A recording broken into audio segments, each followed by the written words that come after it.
హైదరాబాద్ శివారులో జరిగిన గో రక్షకుడిపై దాడి ఘటన రాజకీయంగా సంచలనం రేపుతోంది. గో సంరక్షణ కార్యకర్త సోను అలియాస్ ప్రశాంత్ సింగ్ పై కాల్పులు జరిపిన మజ్లిస్ నాయకుడు ఇబ్రహీం మీద అర్ధరాత్రి మర్డర్ అటెంప్ట్ కేసు నమోదైంది. ఈ ఘటన హైదరాబాద్ శివారు పోచారం సమీపంలోని కిట్టి స్టీల్ కంపెనీ దగ్గర జరిగింది. నాగర్ మున్సిపాలిటీ పరిధిలోని రాంపల్లికి చెందిన సోను సింగ్ పై బహదూర్పుర ప్రాంతానికి చెందిన ఇబ్రహీం అనే గో వ్యాపారి అత్యంత సమీపం నుంచి కాల్పులు జరిపాడు. బుల్లెట్ గాయాలు తగిలిన సోను సింగ్ ని వెంటనే యశోద హాస్పిటల్ కి తరలించారు. ఫైరింగ్ ఘటన సమాచారం తెలియగానే హిందూవాదులు, బీజేపీ నేతలు పెద్ద ఎత్తున నిరసనకు దిగారు. ధర్మ రక్షణ కోసం గోవుల్ని కాపాడటం తప్ప అని నినదించారు.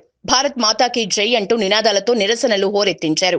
బాధ్యుడైన మజ్లిస్ నాయకుడు, అతడి వెనుకున్న లీడర్లను అరెస్ట్ చేయాలంటూ తెలంగాణ బీజేపీ నేతలు పెద్ద ఎత్తున నిరసనలకు దిగారు. ఘటన కారకుల్ని కఠినంగా శిక్షించాలంటూ లగడీ కప్పుల్లోని డీజీపీ ఆఫీసులో వినతి పత్రం ఇచ్చేందుకు బీజేపీ నేతలు ప్రయత్నించారు. బీజేపీ నేతలు, కార్యకర్తల్ని పోలీసులు అడ్డుకోవడంతో ఉద్రిక్త పరిస్థితి ఏర్పడింది.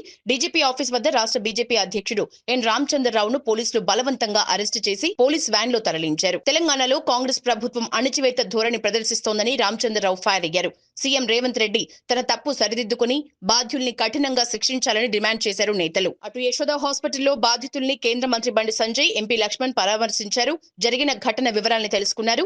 బాధితుడిపై తప్పుడు ఆరోపణలు చేస్తున్నారని, అసలు నిందితులకు గన్లు, బుల్లెట్లు ఎక్కడి నుంచి వచ్చాయో విచారణ చేయాలని బండి సంజయ్ డిమాండ్ చేశారు. బుధవారం రాత్రి పోచారం పోలీస్ స్టేషన్ పరిధి ఘట్కేసర్ ప్రాంతంలో కాల్పుల ఘటన రాష్ట్ర వ్యాప్తంగా కలకలం రేపింది. కేసులో ఇప్పటికే పోలీసులు ముగ్గురిని అదుపులోకి తీసుకున్నారు. మరొకరు పరారీలో ఉన్నారు.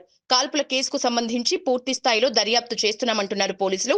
వ్యాపారానికి అడ్డొస్తున్నాడనే పాత బస్తీకి చెందిన ఇబ్రహీం మరో ముగ్గురితో కలిసి సోను సింగ్ మర్డర్ కి కుట్ర పన్నినట్లు రాచకొండ పోలీసుల ప్రాథమిక దర్యాప్తులో తేలింది. ఇబ్రహీం గోవుల్ని తరలించేందుకు మొత్తం 11 వాహనాల్ని వాడుతున్నాడని సమాచారం. వారం రోజుల్లోనే సోను 7 వాహనాల్ని పోలీసులకు పట్టించాడు. దీంతో ఇబ్రహీంకి దాదాపు ₹1 కోటి నష్టం వచ్చిందని వాదన ఉంది. అందుకే అతడు సోను హత్యకు తన స్నేహితుడైన అజ్జు, శ్రీనివాస్ మరొకరితో కలిసి స్కెచ్ వేసినట్లు సమాచారం.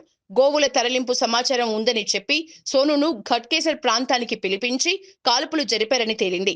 ఈ సమయంలో డీల్ మాట్లాడేందుకు మజ్లిస్ నేతలు ప్రయత్నించారని, కుదరకపోవడంతో కాల్పులు జరిపినట్లు తెలిసింది. తీవ్ర గాయాల పాలైన సోను సింగ్ అలియాస్ ప్రశాంత్ సికింద్రాబాద్ యశోద హాస్పిటల్లో చికిత్స తీసుకుంటున్నారు.